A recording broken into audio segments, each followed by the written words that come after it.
नमस्कार दोस्तों, बहुत बहुत स्वागत है आप सभी मित्रों का दिव्य सृजन स्पिरिचुअल के प्रातः 7 बजे कथाओं की श्रृंखला में। दोस्तों, आज की कथा का शीर्षक है उद्धव जी द्वारा भगवान की बाल लीलाओं का वर्णन। श्री शुकदेव जी कहते हैं, जब विदुर जी ने परम भक्त उद्धव से इस प्रकार उनके प्रीतम श्री कृष्ण के संबंध रखने वाली बातें पूछी, तब उन्हें अपने स्वामी का स्मरण हो आया और वे हृदय भर आने के कारण कुछ भी उत्तर न दे सके।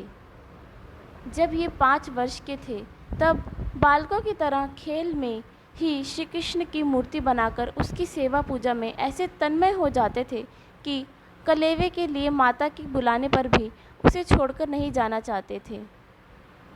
अब तो दीर्घ काल से उन्हीं की सेवा में रहते रहते ये बूढ़े हो चले थे, अतः विदुर जी के पूछने से उन्हें अपने प्यारे प्रभु के चरण कमलों का स्मरण हो आया। उनका चित्त विरह से व्याकुल हो गया, फिर वह कैसे उत्तर दे सकते थे। उद्धव जी श्री कृष्ण के चरणारविंद मकरंद सुधा से सराबोर होकर घड़ी तक कुछ भी नहीं बोल सके। तीव्र भक्ति योग से उसमें डूबकर वे आनंद मग्न हो गए। उनके सारे शरीर में रोमांच हो आया तथा मूंदे हुए नेत्रों से प्रेम के आंसुओं की धारा बहने लगी। उद्धव जी को इस प्रकार प्रेम प्रवाह में डूबे हुए देखकर विदुर जी ने उन्हें कृतकृत्य माना।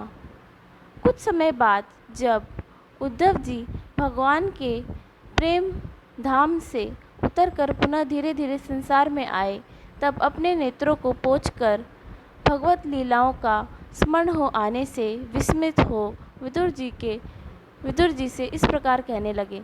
उद्धव जी बोले, विदुर जी, श्री कृष्ण रूप सूर्य के छिप जाने से हमारे घरों को काल रूप अजगर ने खा डाला है। वे श्रीहीन हो गए हैं। अब मैं उनकी क्या कुशल सुनाऊं? ओह, यह मनुष्य लोक बड़ा ही अभागा है। इसमें भी यादव तो नितांत भाग्यहीन हैं, जिन्होंने निरंतर श्री कृष्ण के साथ रहते हुए भी उन्हें नहीं पहचाना। जिस तरह अमृतमय चंद्रमा के समुद्र में रहते समय मछलियां उन्हें नहीं पहचान सकी थी। यादव लोग मन के भाव को तोड़ने वाले, बड़े समझदार और भगवान के साथ एक ही स्थान में रहकर क्रीड़ा करने वाले थे, तो भी उन सब ने समस्त विश्व के आश्रय सर्वांतर्यामी श्री कृष्ण को ही एक शिष्ट यादव ही समझा।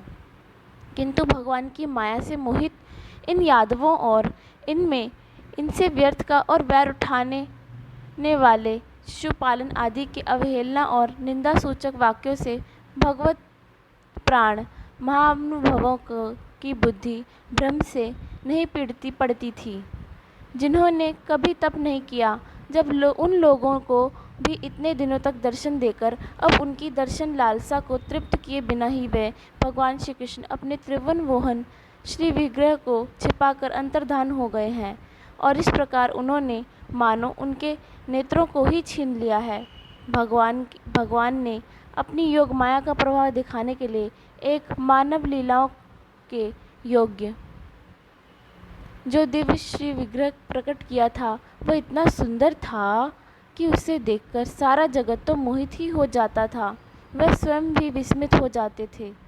सौभाग्य और सुंदरता की पराकाष्ठा भी थी उस रूप में। उससे आभूषण अंगों के गहने भी विभूषित हो जाते थे।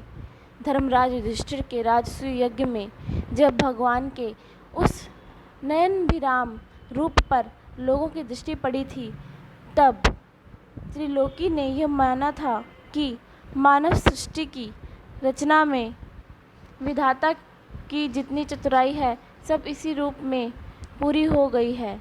उनके प्रेम पूर्ण हास्य विनोद और लीलामय चितवन से सम्मानित होने पर ब्रजबालाओं की आँखें उन्हीं की ओर लग जाती थी, और उनका चित्त भी ऐसी तल्लीन हो जाता था कि वे घर के काम धंधों को अधूरा ही छोड़कर जड़ पुतलियों की तरह खड़ी रह जाती थी।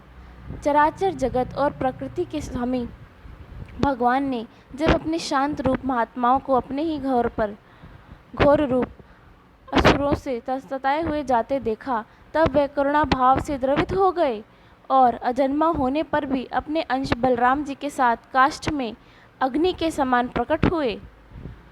अजन्मा होकर भी वह वसुदेव जी के यहाँ जन्म लेने की लीला करना, सबको अभय देने वाले होने पर भी मानो कंस के भय से वज्र से जाकर छिप रहना, और अनंत पराक्रमी होने पर भी काल यवन के सामने मथुरापुरी को छोड़कर भाग जाना।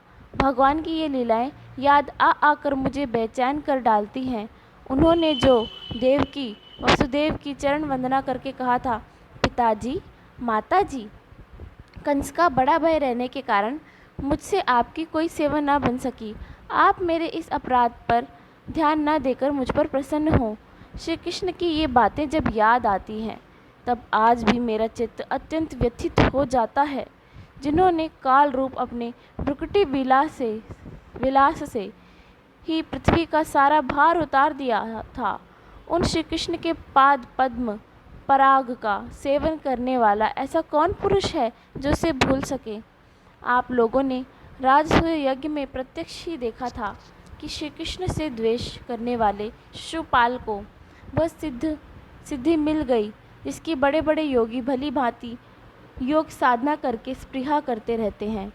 उनका विरह भला कौन सह सकता है। शिशुपाल के ही समान महाभारत युद्ध में जिन दूसरे योद्धाओं ने अपनी आँखों से भगवान श्री कृष्ण के नयनाभिराम मुख कमल का मकरंद पान करते हुए अर्जुन के बाणों से बिंध कर प्राण त्याग किया, वे पवित्र होकर सबके सब भगवान के परम धाम को प्राप्त हो गए। स्वयं भगवान श्री कृष्ण तीनों लोकों के अधीश्वर हैं। उनके समान भी कोई नहीं है, उनसे बढ़कर तो कौन होगा। वह अपने स्वतः सिद्ध ऐश्वर्य से ही सर्वदा पूर्ण काम है। इंद्रादि असंख्य लोकपालगण नाना प्रकार की भेंटें ला लाकर अपने अपने मुकुटों के अग्रभाग से उनके चरण रखने की चौकी को प्रणाम किया करते हैं। विदुर जी, वही भगवान श्री कृष्ण राज सिंहासन पर बैठे हुए उग्रसेन के सामने खड़े होकर निवेदन करते थे, देव, हमारी प्रार्थना सुनिए। उनके इस सेवा भाव की याद आते ही हम जैसे सेवकों का चित्त अत्यंत व्यथित हो जाता है। पापनी पूतना ने अपने स्तनों में हलाहल विष लगाकर श्री कृष्ण को मार डालने की नियत से उन्हें दूध पिलाया था। उसको भी भगवान ने वह परम गति दी जो धाय को मिलनी चाहिए। उन भगवान श्री कृष्ण के अतिरिक्त और कौन दयालु है जिसकी शरण ग्रहण करे। मैं असुरों को भी भगवान का भक्त समझता हूँ, क्योंकि वैर भाव जनित क्रोध के कारण उनका चित्त सदा श्री कृष्ण में लगा रहता था और उन्हें रणभूमि में सुदर्शन चक्रधारी भगवान को कंधे पर चढ़ाकर झपटते हुए गरुड़ जी के दर्शन हुआ करते थे। ब्रह्मा जी की प्रार्थना से पृथ्वी का भार उतारकर उसे सुखी करने के लिए कंस के कारागार में वसुदेव देवकी के यहाँ भगवान ने अवतार लिया था। उस समय कंस के डरते पिता वसुदेव जी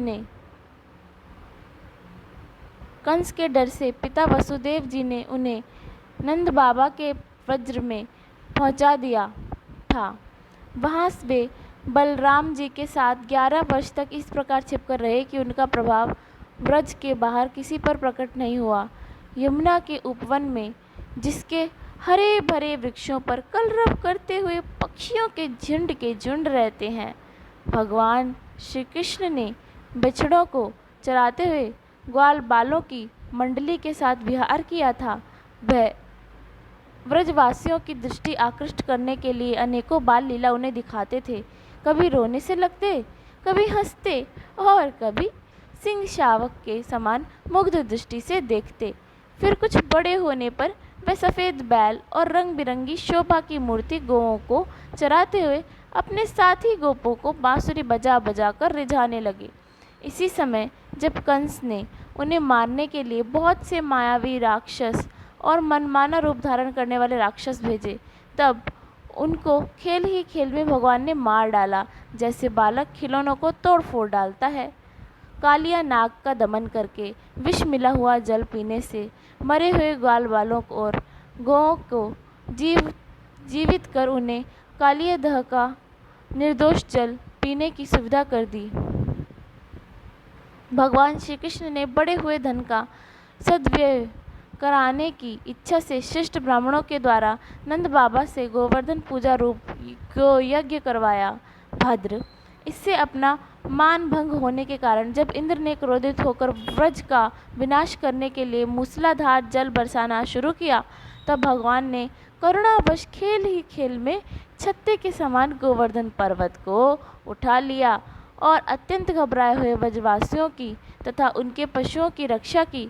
संध्या के समय जब सारे वृंदावन में शरद के चंद्रमा की चांदनी छिटक रह जाती थी, तब श्री कृष्ण उसका सम्मान करते हुए मधुर गान करते और गोपियों के मंडल की शोभा बढ़ाते हुए उनके साथ रास विहार करते। दोस्तों, आशा करती हूँ मैं कि आपको आज की कथा बहुत अच्छी लगी होगी। तो इसी के साथ मैं अपनी वाणी को विराम देती हूँ। धन्यवाद। फिर मिलते हैं प्रातः 7 बजे कथाओं की श्रृंखला में।